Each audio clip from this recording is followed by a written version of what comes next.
The Big Leap: Conquer Your Hidden Fear and Take Life to the Next Level by Gay Hendricks.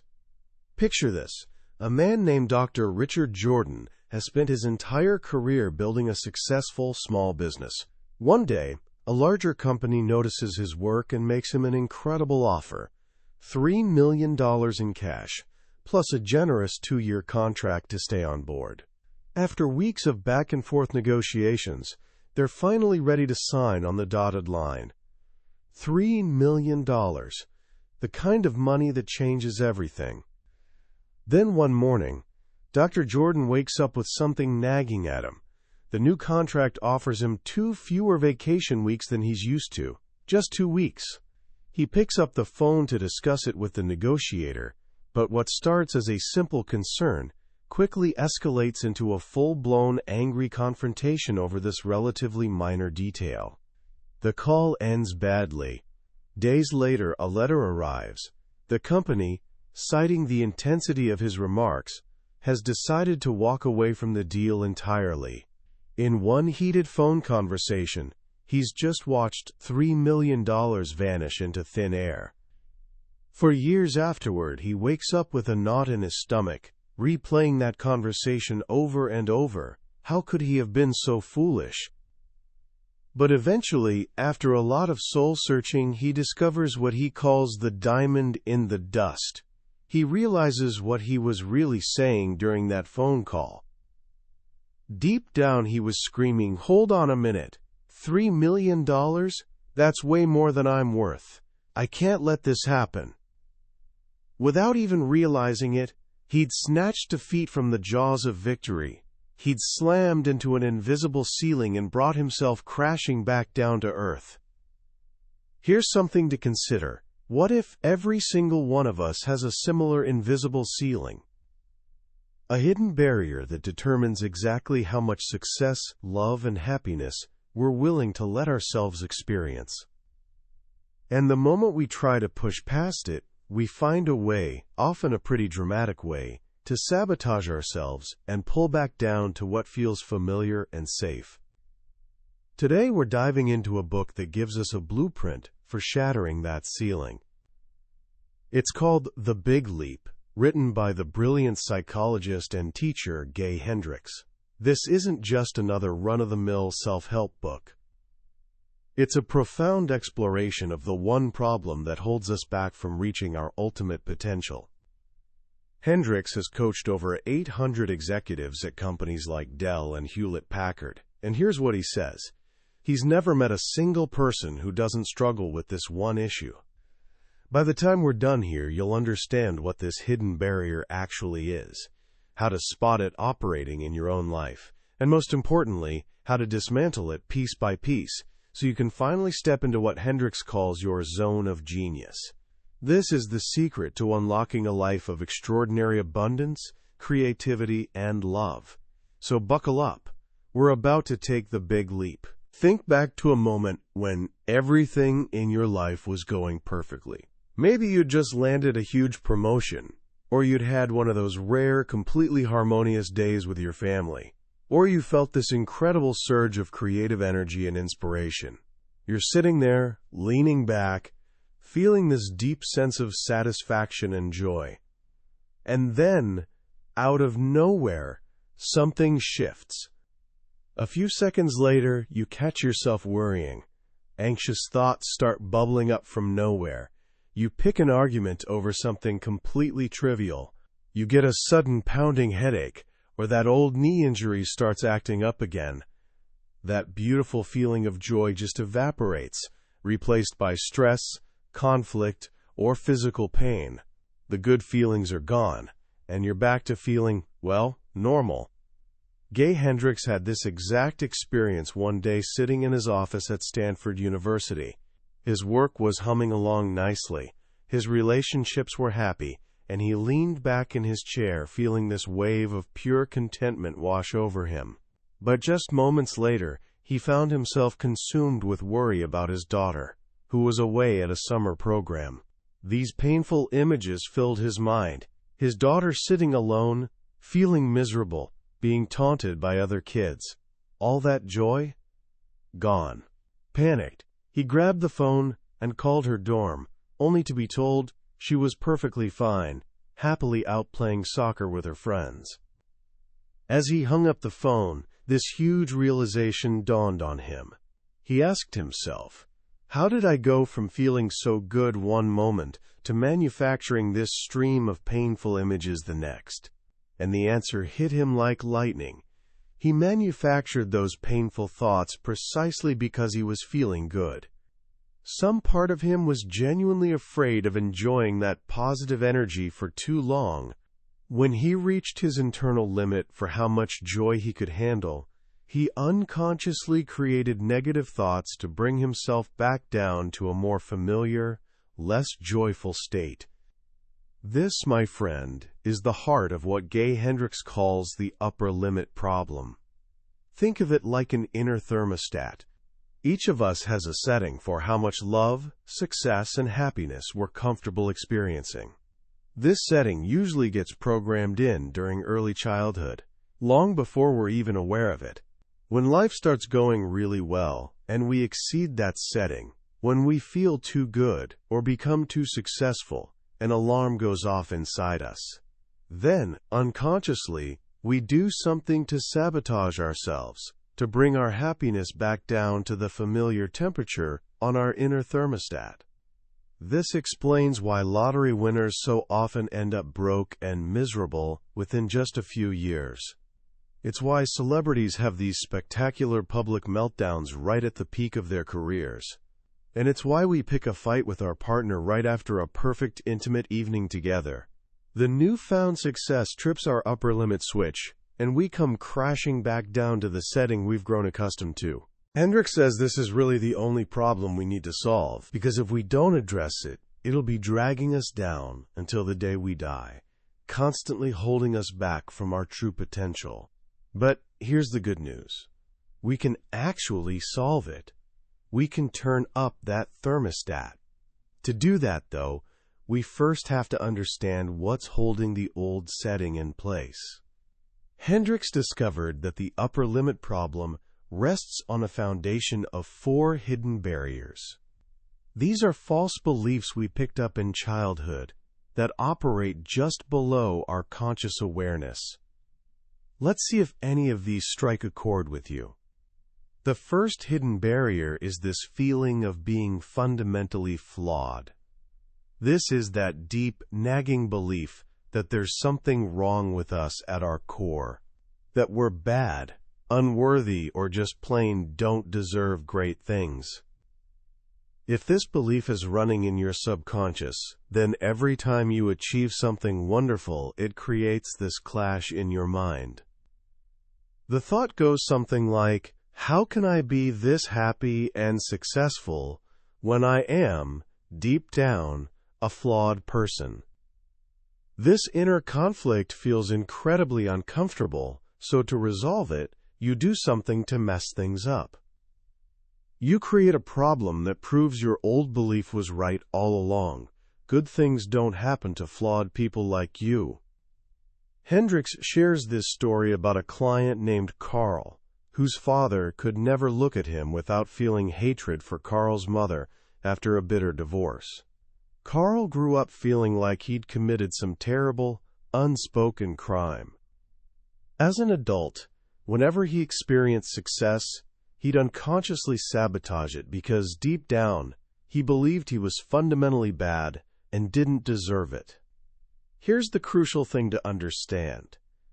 The crime had absolutely nothing to do with him. He was completely innocent. But he'd convicted himself anyway. The second hidden barrier is this fear of disloyalty and abandonment. This barrier whispers things like, if I become too successful, I'll end up all alone. I'll be disloyal to my roots and leave my people behind. This is especially common for people who are the first in their family to reach a certain level of success, whether that's going to college, starting a business, or building real wealth. On an unconscious level, you feel this sense of guilt. Your success feels like you're betraying your family or the community you came from. To avoid this uncomfortable feeling of disloyalty, you put the brakes on your own success. you follow a big breakthrough with some form of self-punishment. Hendricks tells this vivid story about a newlywed couple, Robert and Dee. Robert came from an old money family, while Dee was raised in a hippie commune. His family strongly disapproved of her. The day Robert finished his medical residency, they impulsively drove to Reno and got married, completely defying his family's wishes for a fancy, formal wedding. On their way to celebrate with her mother, they pulled over in the woods for a romantic moment and ended up rolling around in a giant patch of poison oak. They spent their entire honeymoon in absolute agony, covered in this itchy rash. They were unconsciously punishing themselves. Their act of rebellion and love, getting married on their own terms, felt like a betrayal of Robert's roots. The poison oak became their unconscious way of bringing themselves back down, of creating just enough suffering to balance out their joy and their perceived disloyalty. The third hidden barrier is this belief that more success brings a bigger burden. The unconscious mantra here goes, I can't expand to my full potential because I would just be an even bigger burden on the people around me. Hendricks shares his own deeply personal story here. His father died shortly after he was conceived, leaving his young mother with another child and very little money. His birth was, in many ways, a huge burden on his mother, who fell into a deep depression. Fortunately, his grandparents lived next door and were absolutely overjoyed to have a baby boy around. So from the moment he entered the world, he received these two powerful, completely mixed messages. You are a burden and you are a celebration. This pattern followed him straight into adulthood. He'd have a big success, like publishing his first book, and then immediately feel like he was a burden on the world. He'd present the book to his mother and brother, and they'd set it aside without a word, reinforcing this feeling that his success was just another weight on their shoulders. He realized later that he'd convicted himself of the crime of being a burden, a crime he was completely innocent of committing. The fourth and final hidden barrier is what he calls the crime of outshining. This is a particularly powerful one, especially for gifted and talented people. The unconscious thought runs something like, I must not expand to my full success, because if I did, I would outshine someone important and make them look or feel bad. As a child, you might have learned to dim your own light to avoid making a sibling, or even a parent, feel jealous or inadequate. You were told, either directly or indirectly, don't shine too brightly, it's not fair to the others. Hendricks tells this incredible story about his friend, the musician Kenny Loggins. In his early 20s, Loggins and his partner Jim Messina absolutely conquered the music world. But both of them had grown up as gifted children, competing with a favored sibling, and both had received these hidden messages not to outshine them. Together, as brother figures, they could both shine brightly, but when they went solo, that old fear came roaring back. They were now afraid of outshining each other. Even as Kenny Loggins was cranking out massive solo hits and winning Grammys, he couldn't let himself truly enjoy it. After every success, he'd get sick, have some kind of accident, or mess up an important relationship. He was unconsciously sabotaging his own celebration. The real turning point came at the Grammy Awards. He took the stage to perform his huge hit, I'm All Right, and in a moment of perfect irony, the microphone didn't work. He'd literally lost his voice at the absolute peak of his career. That moment forced him to really reflect. He realized he'd been holding back, creating pop hits that were commercially successful, but didn't come from his deepest genius.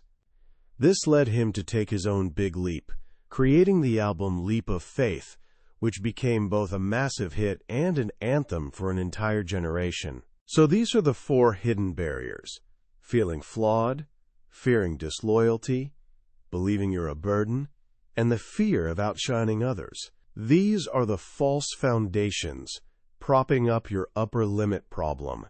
The first step is simply to see them, to recognize which ones might be operating in your life, because the moment you shine the light of awareness on them, they naturally begin to dissolve. Now, you might be thinking, okay, I see these barriers, but how does this actually show up in my day-to-day life? Hendricks gives us several very specific, common behaviors to watch for. These are the warning signs, the red flags that you're actively upper limiting yourself. The most common one is worry. When things are going well, you suddenly start worrying about things completely beyond your control. The worry isn't even useful. It's just noise specifically designed to bring down your positive energy. Hendricks suggests asking yourself 2 questions when a worry thought pops up. First, is this a real possibility? And second, is there any action I can take right now to make a positive difference? If the answer to either is no, then the worry is just an upper limit symptom. It's actually a signal that something positive is trying to emerge, and your old programming is trying to stop it. The trick isn't to fight the worry, but to let it go and start wondering, what positive new thing is trying to come into being right now? Another common symptom is blame and criticism. When we hit our upper limit, we often start finding fault with others or with ourselves. It's an addiction that absolutely destroys intimacy. Hendricks tells this fantastic story about a billionaire client who constantly criticized his wife for buying expensive toilet paper. Through coaching, the man realized the toilet paper wasn't the real issue at all. Deep down, he didn't feel he deserved to be both wealthy and loved. His parents had a wealthy but conflict-filled marriage, and he was unconsciously recreating that exact pattern. Money arguments, Hendricks points out, are never really about money. They're always about something much deeper. Then there's deflecting. This happens when you brush off a compliment or refuse to acknowledge positive energy coming your way. Someone says, "You did a great job on that presentation," and you immediately reply, "Nah, I totally messed up the ending." You are actively preventing the positive energy from landing. Instead, the move is to simply pause, let the compliment actually sink in, and say, "Thank you. I really appreciate you saying that." By extending your ability to receive positive feelings, you're expanding your tolerance for things going well. And of course, there's squabbling. Arguments are one of the absolute fastest ways to kill good feelings. When things are going well, you can instantly shut down the flow of positive energy by starting a conflict. Hendricks explains that arguments are almost always caused by 2 people racing to occupy the victim position. "Why are you doing this to me?" one person says, trying to cast the other person as the persecutor. The only way to actually solve this is for both people to stop trying to be the victim and instead take 100% responsibility for resolving the conflict. Finally, and this one is subtle, a major upper limit symptom is getting sick or getting hurt. When things are going great, right after a big win, or during a period of deep intimacy, some of us develop this pattern of catching a cold, getting a headache, or having some clumsy accident. The illness or injury actually serves a purpose. It can be a form of self-punishment, or it can be a way to prevent yourself from having to do something you don't want to do, protecting yourself from feelings you'd rather avoid. Hendricks himself realized that by treating the very first signs of a cold as an upper limit symptom, he could often ward it off entirely. He hasn't had a cold or the flu in over a decade. So we've got the upper limit problem, its 4 hidden barriers, and the common ways it shows up in our lives. Now, where do we go from here? The goal isn't just to stop sabotaging ourselves. The real goal is to make a big leap into a completely new way of living. For this, Hendricks introduces us to 4 distinct zones where we spend our time. The first is the zone of incompetence. These are simply the things you're not good at. Many successful people waste precious time here, trying to do things that someone else could do far better. Think of the consultant who bills at $1,000 an hour, but spends his entire weekend trying and failing to install a new printer just to save a few bucks. The key here is to delegate these tasks or simply avoid them altogether. Next is the zone of competence. You can do these things just fine, but lots of other people can do them equally well. It's surprisingly easy to get trapped here, doing tasks that are technically part of your job but don't actually tap into your unique talents. This is what he calls the competence trap, and it can lead straight to burnout and a deep feeling of unfulfillment. The third zone, and the most seductive by far, is the zone of excellence. These are activities you're extremely good at. You make a great living here. Your family, your friends, and your company all want you to stay in this zone because you're reliable and you consistently produce great results. It's comfortable. But Hendricks warns that this is actually the most dangerous trap of all, because staying here means you're actively holding yourself back from your true calling. A deep, sacred part of you will slowly wither and die if you choose to stay in your zone of excellence. Because there's one place left to go, the ultimate destination. This is the zone of genius. Your zone of genius is the set of activities you're uniquely suited to do. They draw directly on your special, innate gifts and strengths. This is the place where work doesn't feel like work at all. It's where you feel most alive, most creative, and most purposeful. This is where you make your greatest contribution to the world. And liberating and fully expressing this natural genius is your ultimate path to both success and life satisfaction. So how do you actually find your zone of genius? Hendricks gives us 4 powerful genius questions to wonder about. Not just to answer quickly, but to live with, to explore with an open mind and an open heart. The first question is, what do I most love to do? What's the thing you love so much that you can do it for long stretches of time without getting tired or bored? This points you directly toward the heart of your genius. The second question gets more specific. What work do I do that doesn't seem like work? This is that part of your job that makes you think, this is exactly why I do what I do. It's the activity that, when you're doing it, makes you feel your absolute best. The third question is about impact. In my work, what produces the highest ratio of abundance and satisfaction to the amount of time spent? There's some essential activity you do that creates enormous value, even if you only spend a few minutes doing it. It might be a certain kind of conversation, a moment of deep thinking, or a unique way you connect with people. Your job is to find it and make it your highest priority every single day. And the final question goes straight to the core of who you are. What is my unique ability? This is your superpower. It's a special skill you're gifted with that, when fully realized, provides enormous benefits to both you and everyone around you. It's often a skill within a skill, something you take so completely for granted that you might not even see it clearly. For Hendricks, his unique ability is creating a space where people can come up with creative solutions they hadn't thought of before. To find yours, he suggests a simple exercise. Complete these sentences. I'm at my best when I'm at my best, the exact thing I'm doing is. When I'm doing that, the thing I love most about it is. As you answer these questions, you'll feel this inner glow of wonder and excitement. You'll just know you're getting closer. Discovering your zone of genius is one thing. Learning to actually live there is another. It's a journey, not a destination.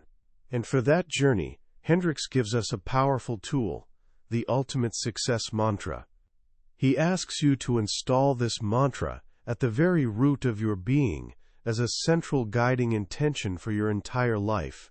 The mantra goes like this: I expand in abundance, success, and love every day as I inspire those around me to do the same. Say it to yourself quietly. Say it out loud. Let it resonate through you. This mantra is a direct antidote to the upper limit problem. The old programming told you to contract, to hold yourself back. This new instruction tells you to expand. It resets your inner thermostat for ever-increasing levels of joy. Use it as a formal meditation practice and slip it into your thoughts throughout your day. When your old programming talks back with doubt and fear, just notice it happening and gently return to the mantra. As you begin to live in your zone of genius, you'll also need to master what Hendricks calls the enlightened number. This is when you turn down something, even something that looks pretty good on the surface, because it doesn't fit in your zone of genius.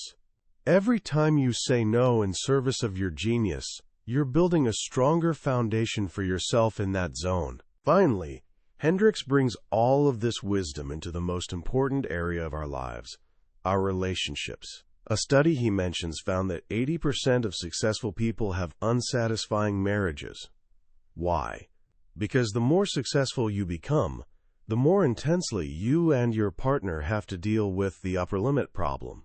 Success brings more positive energy into your life, which naturally triggers those old low thermostat settings. The key to a vital, thriving relationship is for both partners to make a mutual commitment to transcending their upper limits and living together in the zone of genius.